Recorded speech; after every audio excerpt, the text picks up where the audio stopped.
What if the real divide in America was never red versus blue? What if the real fight has always been the people versus the incentives that profit when the people are distracted? Because this show isn't about attacking your neighbor. It's not about tearing down the country, and it's not about picking a side. This is something older than politics, something deeper than party. This is about we the people. Public office is a job, and jobs deserve performance reviews. For far too long, politicians have grown comfortable. Donors have grown powerful, and accountability has grown quiet. So we build something different. We call it the citizen score, the first standardized performance rating system for every member of Congress and every governor in the United States. It's built for citizens, not donors, because the American experiment doesn't collapse in one dramatic moment. It drifts when citizens disengage, and it revives when citizens return. So if you're tired of the noise, if you're tired of the division, if you're ready to stop fighting sideways and start auditing upward, then you're in the right place. This is What If Unfiltered, and this is we the people taking ownership again.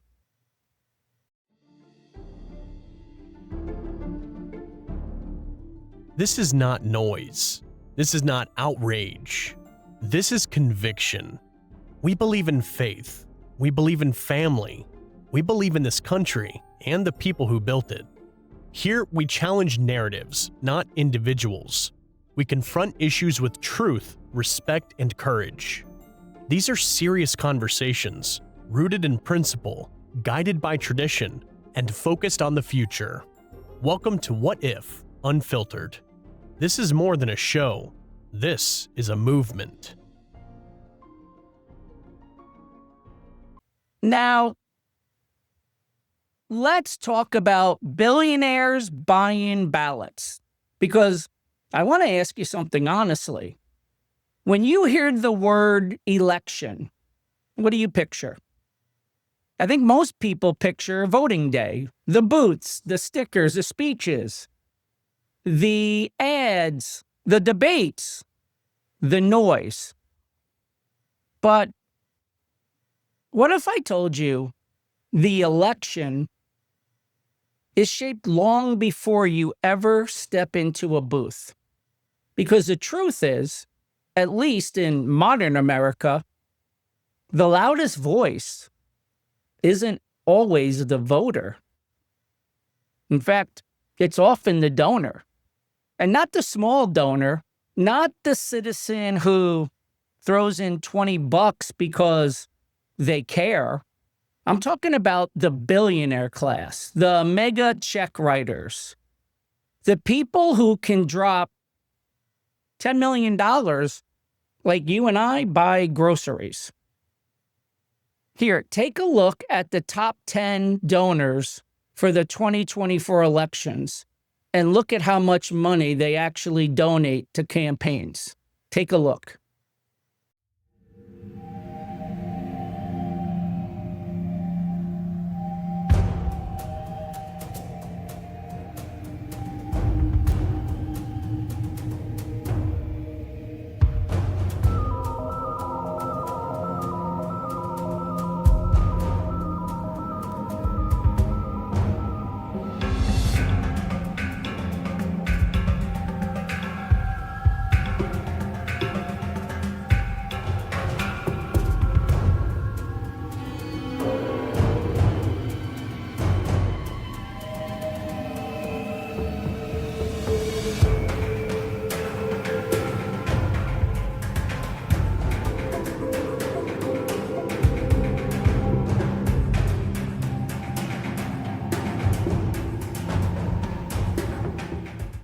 Now, listen carefully.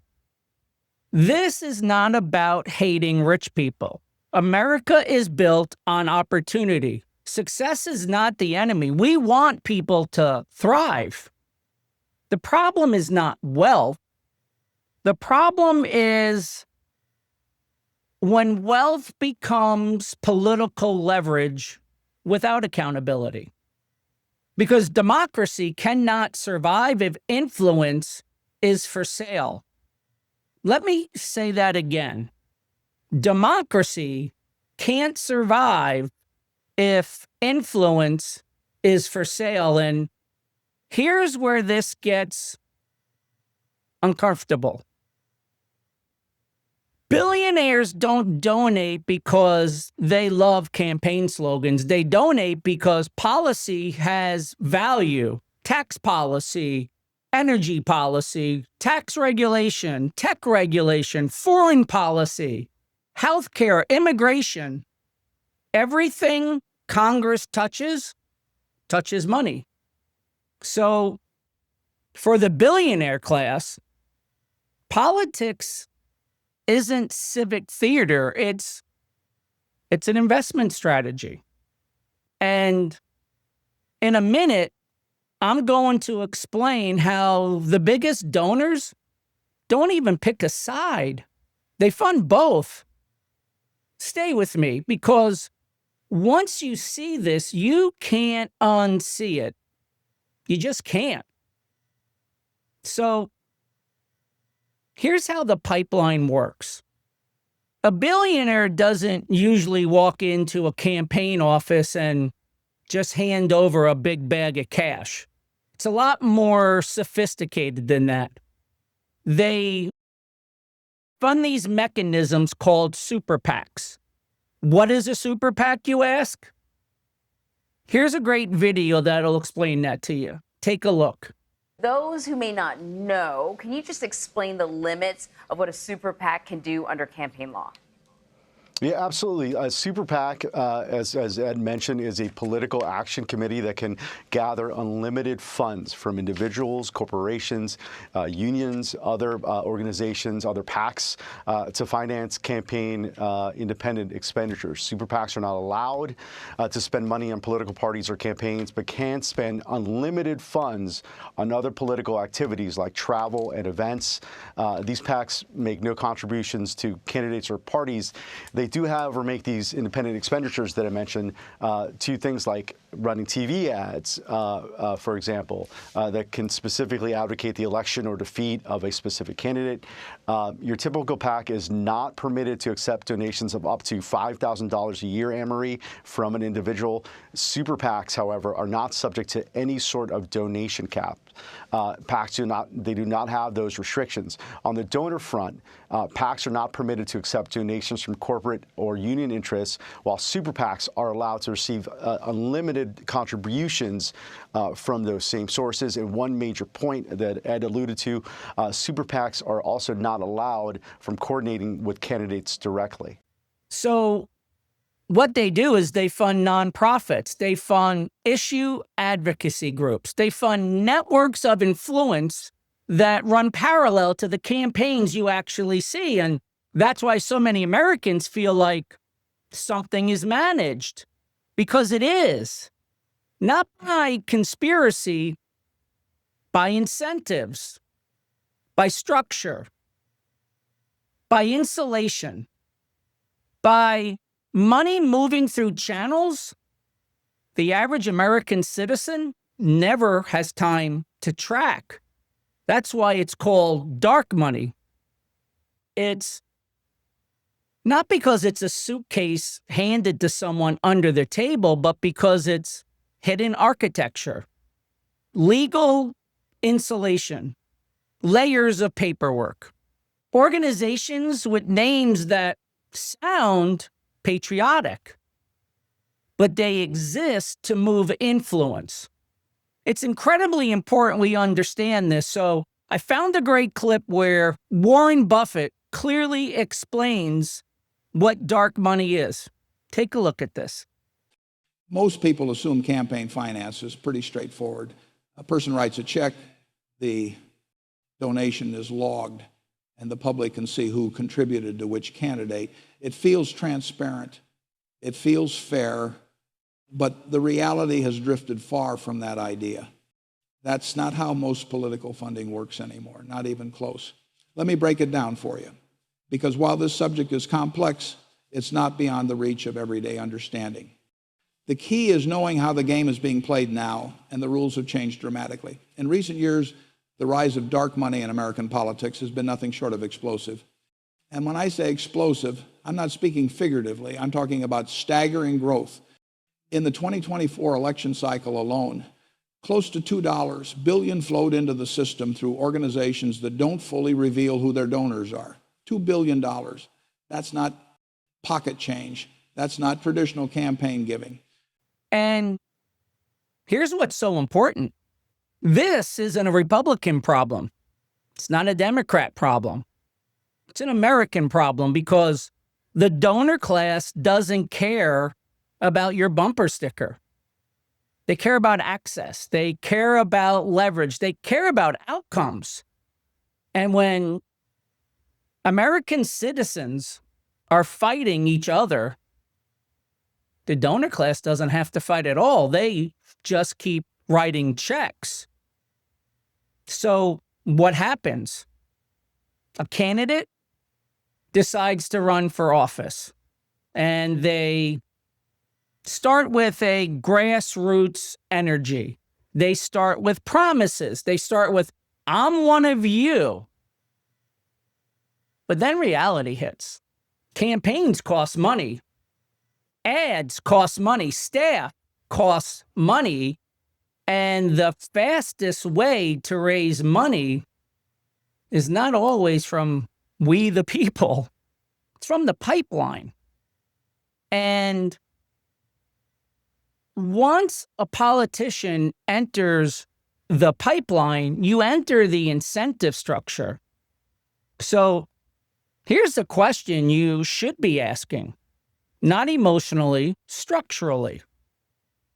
Who does that candidate depend on to survive? Because whoever funds your survival shapes your behavior.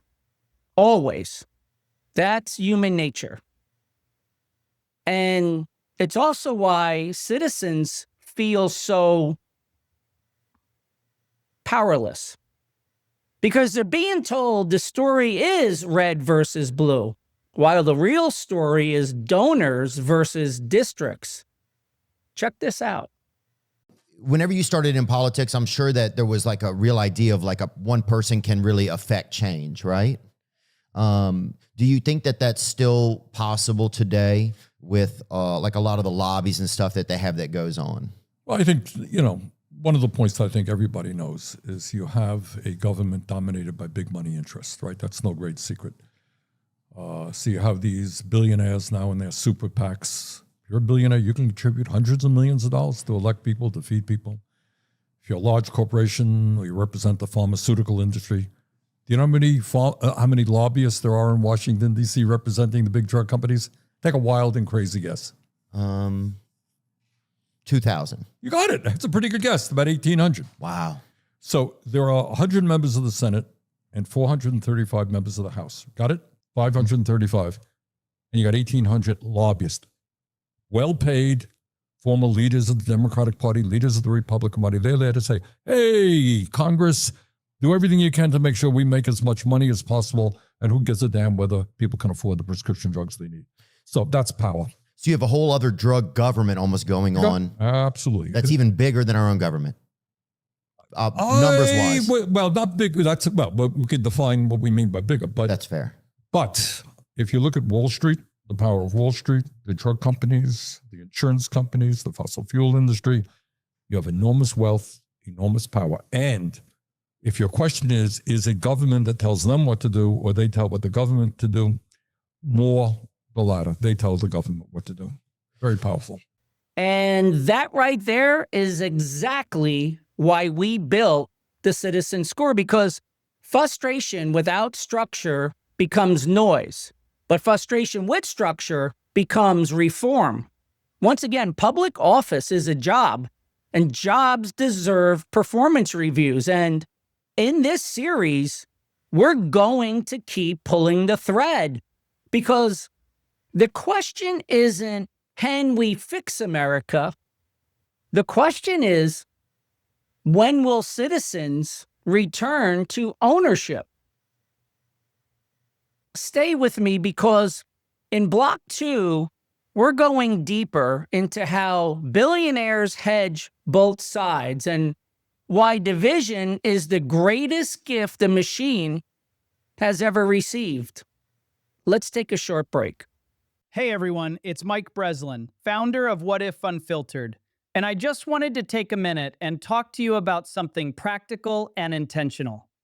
Everything you see associated with What If Unfiltered, the colors, the designs, the phrases, none of it's random. This isn't merch for the sake of merch.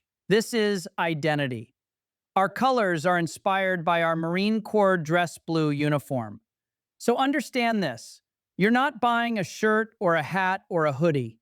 You are wearing a statement that says, faith still matters. Family still matters. This country is worth defending. It's not loud, it's not trendy, it's deliberate. We call it body armor because that's exactly what it is. Something you wear when you're willing to stand for something, even when it's uncomfortable. If you believe in the mission, see the merchandise at whatifunfiltered.com. And remember, shipping is always 100% free, and 5% of all clothing purchases will be donated to faith and veteran organizations, because it's the American way. Let's get unfiltered. So I call this block the hedge, and it's why the biggest donors fund both sides.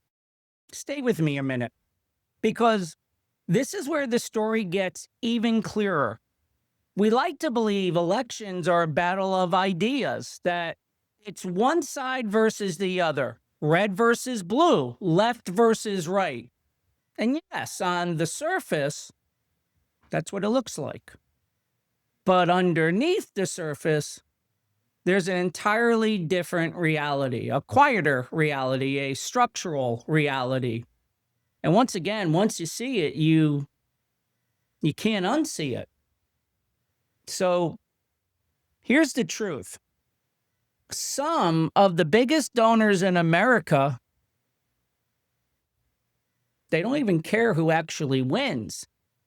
They care what they stay close to whoever does. That's the hedge. That's the game, because for the donor class, politics isn't personal, it's portfolio management. With billionaires, it's always about money and power. Let me explain it like this. If you were a billionaire and you had industries to protect, tax policies to influence, regulations to shape, contracts to secure, would you gamble everything on just one outcome? Or would you do what Wall Street does? Would you hedge? Of course you would. And that's exactly what happens with mega donors. Major donors often contribute to Republicans and Democrats in the same exact cycle. Not because they're confused, not because they're moderate, but because access is the asset. Power is the asset. Influence is the asset. And they want insurance. Check this out. I put up for people the menus from the DNC and RNC. John, they're almost the exact same. You pay $5 million, you get a meeting with elected leadership. I mean, how can people look at that and not think that something comes with that meeting other than a handshake? Look, money buys access. It's as simple as that. To deny it is a lie. And so why deny it? I think the better play is to say, look, we would prefer that not be the rule, but since it is the rule, we're going to play that game. People can understand that. People can't look up and see all those suites and go, well, the Democrats are different. because they're not. The only reason they're different is they have fewer billionaires than Republicans. And that's all the difference.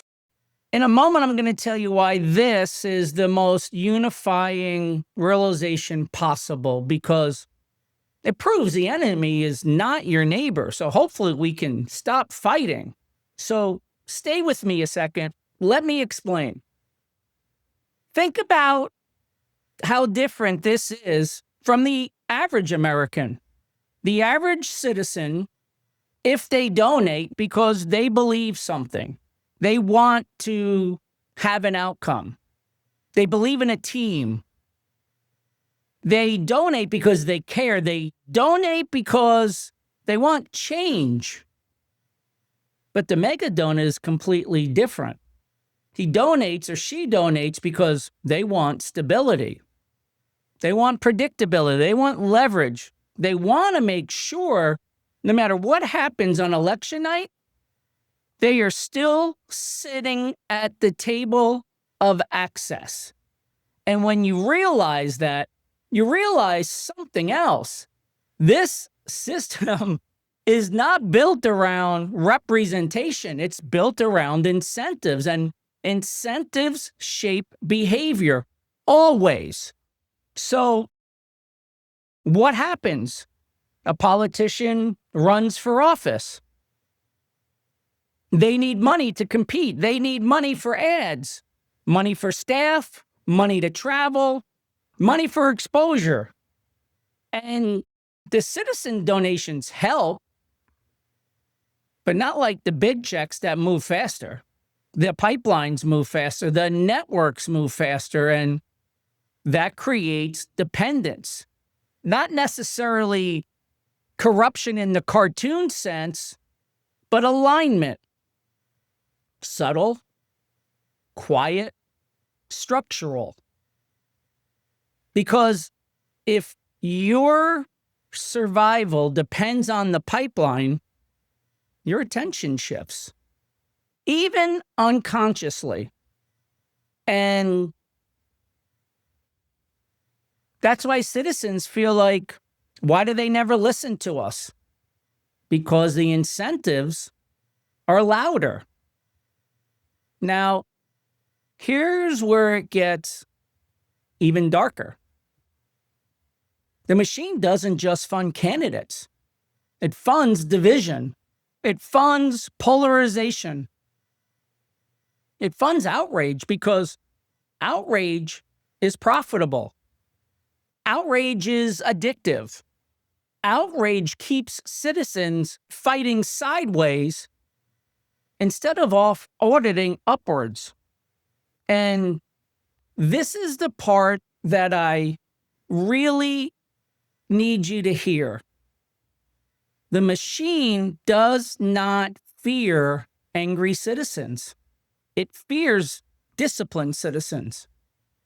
Anger burns out. Discipline builds movements.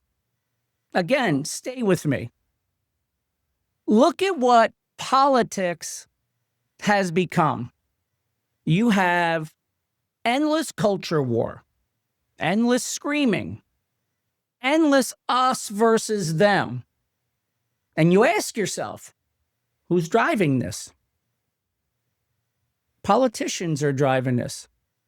I want you to check this out and see why I said that. The bad news is that we are very polarized. About 86% of Americans have nothing positive to say about the other side, and up to a quarter of Americans see the other side as evil or bad. When we're in a world where we're unwilling to talk to the other side, it's impossible to have the kind of critical, policy-focused discourse that is necessary for democracy to function. We're able to identify the connection between the attitudes of elected officials and the attitudes of American citizens because not only do we have survey data, but we're pulling in everything that American elected officials say. We have their press releases, their newsletters, and their social media posts. And we analyze what politicians say by using highly customized AI tools. We're interested in, are they talking about policy, talking about the needs of their constituents, or are they engaging in personal attacks? And when we look at that, we can identify a clear pattern. When elites become more negative, citizens become more negative. Take a look at this. Conflict entrepreneurs are individuals who built their personality around creating political division. By focusing on conflict, they have abandoned their duties as representatives. They don't focus on policy, they don't introduce legislation, and our research suggests these messages cause the American public to increase their level of polarization, to increase the extent to which they support political violence. There's a direct cause and effect. What we're witnessing is fundamental human behavior. We're tribal creatures. When we see our side being attacked, we see that as a direct attack to ourselves.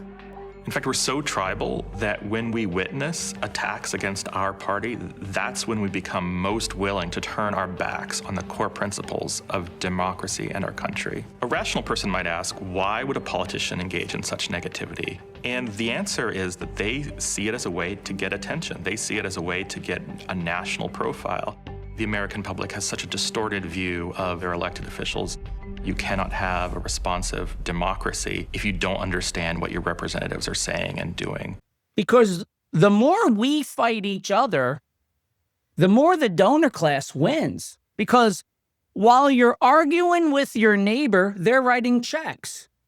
While you're consumed with headlines, they're shaping policy. While you're exhausted, they're entrenched. That's the machine, and it thrives in distraction.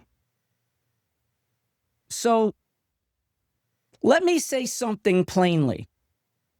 Your neighbor did not build the system.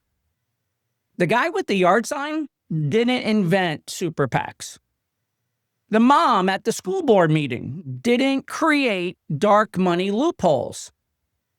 The working family down the street didn't design the revolving door. We've been trained to look sideways when we should be looking upwards. Red versus blue keeps us arguing, and arguing keeps us distracted, and distraction keeps the machine safe. But red, white, and blue changes the entire equation, because when we remember we're Americans first, division loses oxygen. And that's why this series matters. Because dark money, it's not just a funding issue. It's a sovereignty issue. It's a representation issue. It's an accountability issue. Because a government that answers to donors can't fully answer to questions. And that's not partisan. That's foundational. And coming up in the next block, we're going to talk about the psychological trap the machine sets. How citizens are made to feel powerless, and why the citizen score is the beginning of a correction. Because this isn't about despair. It's about clarity. And clarity is where reform begins. We've said it before, public office is a job. And just like you are at work, jobs deserve performance reviews. That's why we built the citizen score. Because if the donor class can measure their investments, citizens should be able to measure their representatives. And once measurement returns, guess what else returns? Accountability returns. And once accountability returns, the country begins to steady itself again. Stay with me for a second, because this is where we pivot from exposure to structure. The powerless trap, and why measurement changes everything. Now, I want to shift gears, because up until this point, we've exposed the structure. We've exposed incentives. We've exposed the hedge. But here's the deeper issue. The machine doesn't just run on money. It runs on psychology. And the most powerful psychological weapon in politics today, it's not fear, it's not anger, it's not ideology. It's powerlessness. Because When citizens feel powerless, they disengage. And when citizens disengage, the system stabilizes. That's the trap. Think about how often you hear it. It doesn't matter. They're all the same. The system is rigged. Nothing will change. Those phrases are not accidental. They're the emotional residual of watching incentives overpower representation. And here's the uncomfortable truth. Machine doesn't need you to love it. It just needs you to give up on fixing it. And in a minute, I'm going to show you why the most dangerous thing you can do is feel powerless. Let's take a quick break first. We'll be right back.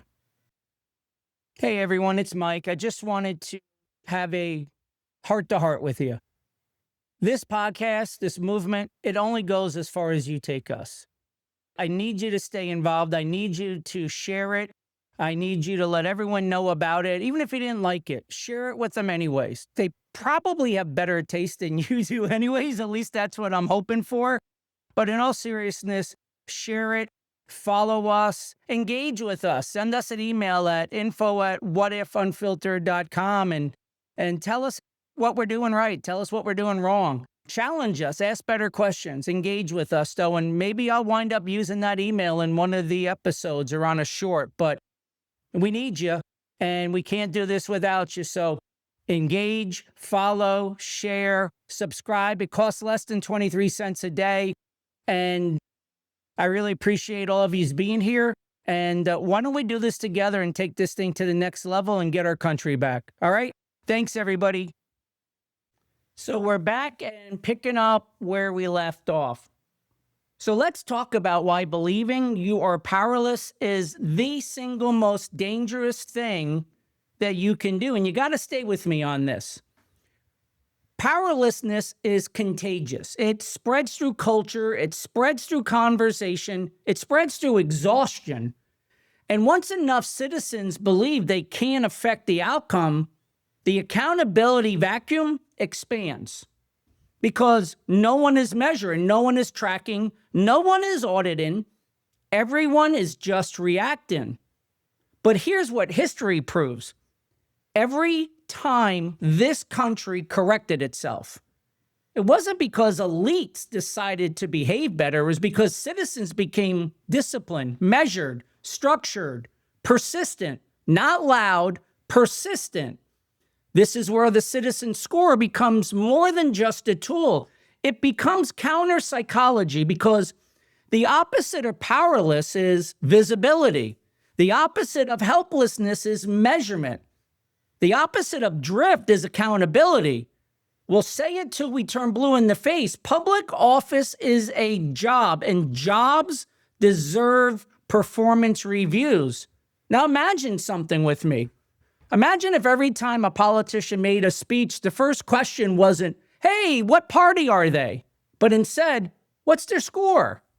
Imagine if before sharing a clip, before defending someone, before attacking someone, citizens ask, hey, what's their attendance rate? What's their donor exposure? What's the financial integrity trend? What's the taxpayer cost impact? Imagine if that became the norm. No outrage, no viral clips, but measured accountability. Because politicians, they can survive outrage. They can survive cable news. They can survive partisan loyalty. They can't survive documented patterns. That's the difference. Outrage is emotional. Measurement is structural. And structure changes incentives.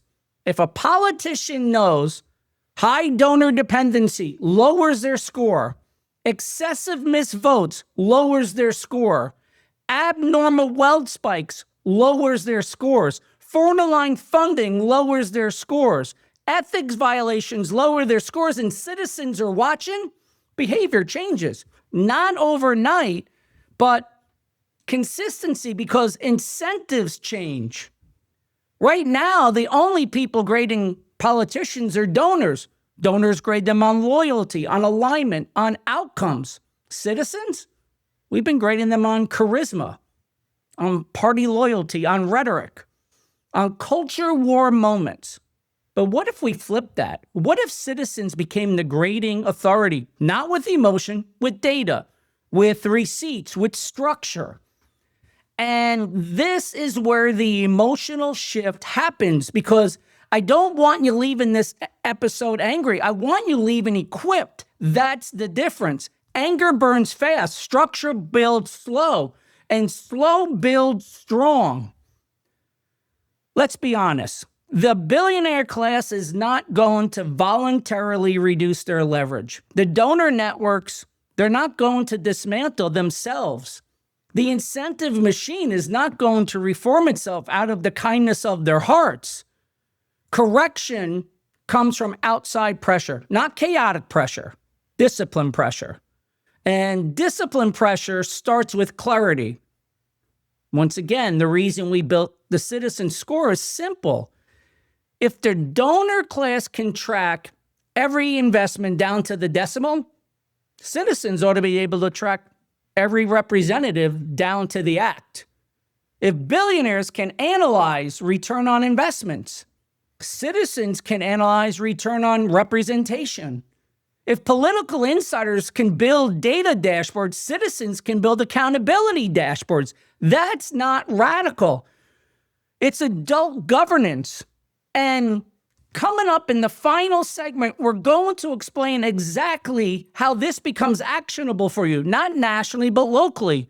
Because ownership doesn't start in Washington, it starts in your state. This is not collapse, it's correction. What feels like division may actually be clarity emerging. What feels like frustration may actually be conscience awakening. And the moment citizens stop fighting sideways and start auditing upwards, the equation changes, because the machine depends on distraction, but accountability depends on focus. And focus is something citizens can reclaim. Public office is a job, and jobs deserve performance reviews. Let's talk about how you can get yours. Local ownership, citizen access model. Now let's bring this home, because everything we've talked tonight, billionaires hedging both sides, dark money pipeline, psychology of billionaires, the investment method, all of it feels rational, big, abstract, distant. But accountability doesn't start in Washington. It starts where you live. It starts in your state. It starts with people whose names are on your ballot. That's why we made a decision. Every citizen deserves access to the accountability of officials who represent them directly. So here's what we're doing. You should know what their attendance rate is. You should know their exposure to mega donor money. What's their foreign investment risk? What's their financial integrity pattern? What's their taxpayer cost impact? That's not partisan. It's basic civic literacy. And we believe every American deserves that clarity. But here's where it expands. If you want the full National Archive, every member of Congress, every state governor, every receipt, that's inside membership. Because building this infrastructure, it takes time, it takes research, it takes a lot of discipline. And we refuse to fund it through donors. It's funded by citizens. That's the difference. Built for citizens, by citizens, not donors. Citizen access doesn't just unlock downloads, it supports independence. It keeps the system clean, it keeps it disciplined, it keeps it focused on measurement, not outrage. And here's something super important. We're not asking you to agree with us politically. We don't need that. We're asking you to participate civically. That's the difference. Agreement divides, accountability unites. Imagine what happens if enough citizens in every state simply start asking the same question. What's your score? Imagine debating moderators asking it. Imagine town halls referencing it. Imagine voters checking it before defending or attacking. Imagine voters using it to choose their votes. That's cultural shift. And cultural shift is how reform becomes durable, not through one election, through consistent measurement. And this is just the second episode of the series. Next week, we go deeper. We talk about what happens when the billionaire class becomes untouchable. Almost like modern political gods operating above accountability, and how that illusion collapses the moment citizens reclaim structure. So stay with the series, because we're not just exposing a problem, we're building a standard. Let me leave you with this. The machine is powerful, but it's not invincible. It depends on your level of exhaustion. It depends on your distraction. Depends on your silence and your resilience. But the American experiment was never built on silence. It's always been built on responsibility. We the people, it's not a slogan. It's a job description. Public office is a job, and yep, jobs deserve performance reviews. If this episode sharpened you, please share it. If you believe accountability matters more than party, please subscribe. If you want your state citizen scorecards, check the link in the description.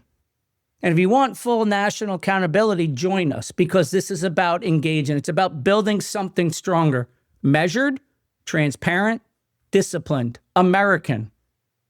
This is What If Unfiltered. And this is we the people taking ownership again. God bless you. And let's get unfiltered. These conversations don't end when the episode does. They carry forward into how we think, how we speak, and how we engage the world around us. Here, we don't demand agreement. We ask for honesty. We don't chase outrage. We pursue clarity. Because better questions shape better conversations, and better conversations shape better outcomes for our families, our communities, and our country. If this episode sharpened your thinking, share it, continue the conversation, and let's get unfiltered. Until next time, this is What If Unfiltered, where conviction is rooted in faith, guided by tradition, and focused on the future.